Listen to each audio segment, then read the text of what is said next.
ராகமும் தாளமும் தவறுகின்ற பொழுது அந்த கேட்கின்ற இசை நமக்கு சுருதி இல்லாமல் போய்விடும். ஆகவே இசைப்பட வாழ்தல் என்று நம்முடைய திருவள்ளுவர் கூறுவார். வாழ்க்கை என்பது இயலோடு இணைந்ததாக இருக்க வேண்டும், இசையோடு இணைந்ததாக இருக்க வேண்டும் என்று சொல்லுவார். அதுபோல நமக்கு நாட்டியம் என்கிற இசை நாடகம் என்கின்ற பொழுதும் நமக்கு தொன்மையுடையதாக இருக்கிற நூல்களிலே சிறப்புடையதாக போற்றப்படுவது சிலப்பதிகாரம். அதிலே நம்முடைய நாட்டியத்தினுடைய சிறப்பை எல்லாம் சொல்லுவார். நாட்டியம் என்பது வெறும் கைகாலை அசைப்பதல்ல.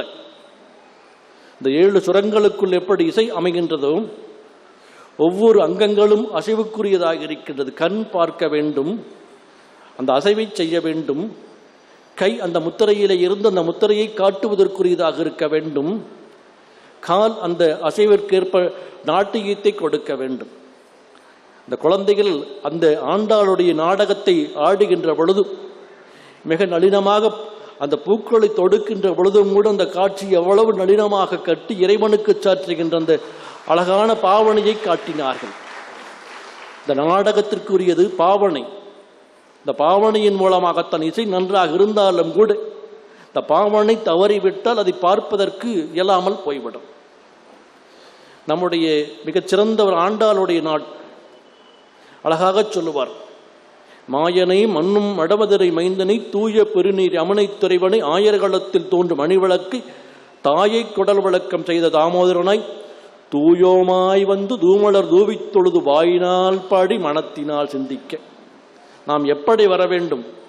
தூயோமாய் வந்து தூமலர் தூவித் தொழுது வாயினால் பாடி மனத்தினால் சிந்திக்க போயபளையும் நின்றாகும் தீயினால் தூசாகும் செப்பேலோர் எம்பாவாய் என்று சொல்லுவது போல நம்முடைய மனம் மெய்மொழி என்று சொல்கின்ற முக்கரணங்களும் இந்த இடத்திற்கு வருகின்ற பொழுது, இறைவனுடைய சன்னதிக்கு வருகின்ற பொழுது எல்லா கரணங்களும் தூய்மையுடையதாக இருக்க வேண்டும் என்று வேண்டுகின்றார்கள். அப்படி முக்கரணங்களும் தூய்மையுடையதாக வருவது நமக்கு இசையாக நாடகமாக இருக்கின்றது. இயல் இசை நாடகம்.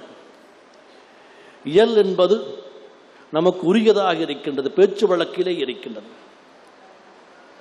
அந்த பேச்சு இன்று எப்படி போய்விட்டது என்றால் அந்த பேச்சு இன்று திரிந்து போய்விட்டது. பல மொழிகளை கலந்தவர்களாக நாம் நினைத்து கொண்டிருக்கின்றோம். இந்த மொழியை படித்தால் நமக்கு எந்த பயனும் இல்லை என்கின்ற தவறான புரிதல் நம்மிடத்திலே இருக்கின்றது. தமிழை படித்தால் நமக்கு என்ன கிடைக்கும், தமிழ் மொழியினால் நமக்கு என்ன கிடைக்கும் என்று சொல்லிக் கொண்டிருக்கின்றார். ஏன், நம்முடைய அனந்த கிருஷ்ணனை எடுத்துக்கொள்ளுங்கள். உலகம் முழுவதும் சென்று அவர் இன்று கொடிகட்டி பறக்கின்றார் என்றால் அது மொழிதான அதற்கு காரணமாக இருக்கின்றது. ஆங்கிலம் அவருக்கு கை கொடுக்கவில்லை. எத்தனையோ பேச்சாளர்கள் எல்லாம் பார்க்கின்றோம். நமக்கு இந்த இடத்திலே நான் ஒன்று சொல்ல வேண்டும். இது இவர்களுக்கு பொருத்தமுடையதாக இருக்கும் என்பதற்காக, இந்த தமிழ் சங்கத்திற்கு ஒரு பொருத்தமுடையதாக இருக்கும் என்பதற்காக சொல்லுகின்றேன். அநேகமாக பலருக்கு தெரிந்திருக்காத ஒரு அரிய செய்தி.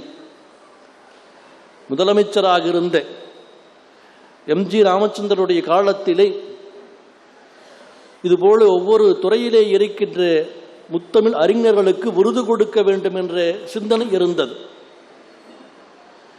அப்பொழுது தமிழ் அறிஞர்களை எல்லாம் அழைத்து இந்த 3 துறையிலே இருக்கின்ற அறிஞர்களுடைய பெயரையெல்லாம் எடுத்து வாருங்கள், இந்த ஆண்டு தமிழக அரசின் சார்பாக முத்தமிழ் 3 பேருக்கு இயல் இசை நாடகம் என்கின்ற விருது கொடுக்க வேண்டும், பெயர் பட்டியலை கொண்டு வாருங்கள் என்று முதலமைச்சர் அறிவிக்கின்றார். புலவர்களெல்லாம் சென்று தேடுகின்றார்கள். யாருக்கு கொடுப்பது என்று தெரியவில்லை. ஆளுக்கு ஒரு பெயர் கொடுக்கின்றார். உடனடியாக முதலமைச்சர் அழைக்கின்றார்.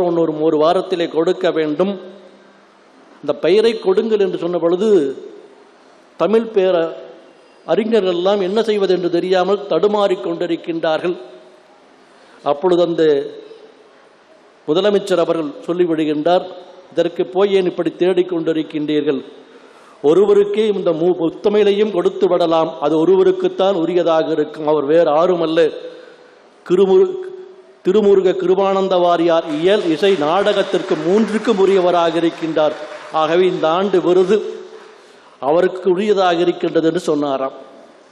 இதை யார் சொல்லி? குமரி ஆனந்தன் தன்னுடைய பதிவிலே வாரியாரை கண்ட கண்கள் என்கின்ற அழகான ஒரு புத்தகத்தை எழுதி இருக்கின்றார். அவருடைய சாமிகள் திருவருட்பேறு எழுதியதற்கு பின்பு 2-3 பக்கங்களிலே ஒவ்வொருவரும் ஆறாரெல்லாம் வாரியாரை எந்தெந்த நோக்கத்திலே கண்டார்கள் என்கின்ற கருத்துக்களை எல்லாம் பதிவு செய்து குமரி ஆனந்தன் அவர்கள் இந்த புத்தகத்தை எழுதியிருக்கின்றார்.